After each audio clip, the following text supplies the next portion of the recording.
In 1619, when the first Africans were brought to the British colonies by ship to Jamestown, Virginia, they held the legal status of servant. But as the region's economic system became increasingly dependent on forced labor, we descended into slavery. The institution of American slavery developed as a permanent, hereditary system centrally tied to race. Millions of black people were forcibly taken from Africa, crammed on ships and brought to the Americas through a dangerous and deadly journey that crossed the Atlantic. Millions died. Once on our shores, slavery deprived the enslaved person of any legal rights or autonomy, and granted the slave owner complete power over the black men, women, and children legally recognized as property. An ideology of white supremacy, a narrative of racial difference was created to rationalize and justify the continuation of slavery. American slavery was often brutal, barbaric, and violent. In addition to the hardship of forced labor, enslaved people were maimed or killed by slave owners as punishment for working too slowly, visiting a spouse living on another plantation, or even learning to read.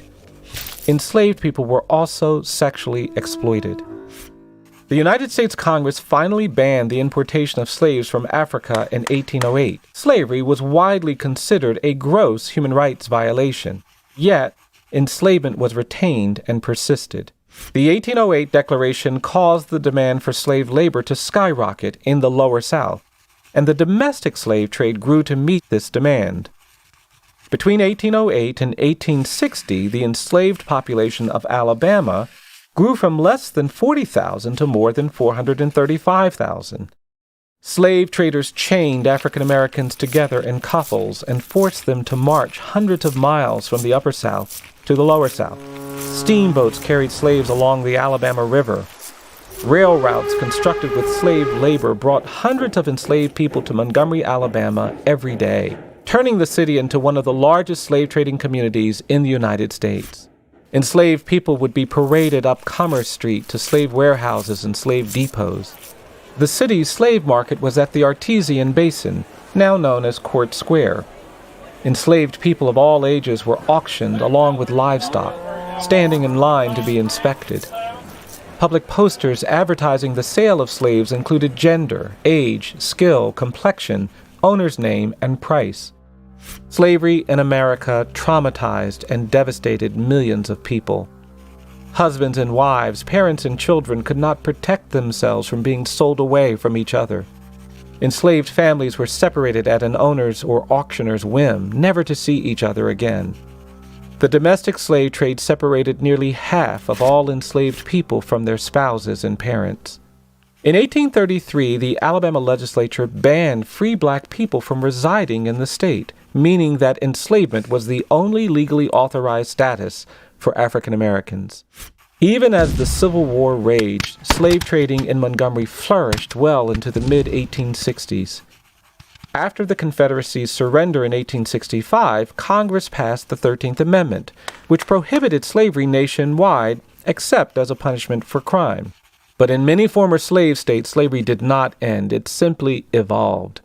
Southern whites, angry after losing the war, targeted black people who were largely abandoned by the federal government in the 1870s. For decades, black men, women, and children were tortured, terrorized, and killed by mobs and violent lynchings, oppressed by a system of racist laws and customs.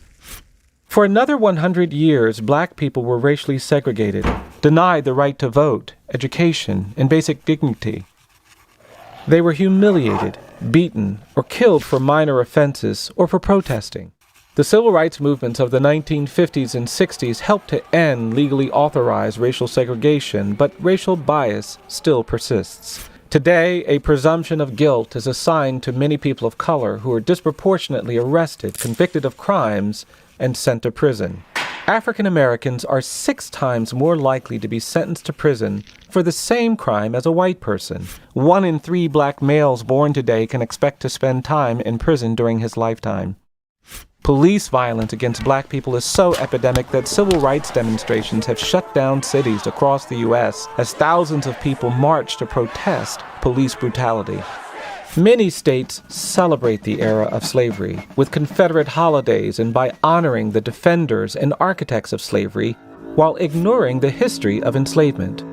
The Equal Justice Initiative believes that racial bias remains a serious problem and is a direct and lasting legacy of American slavery and our failure to deal with the history of racial injustice.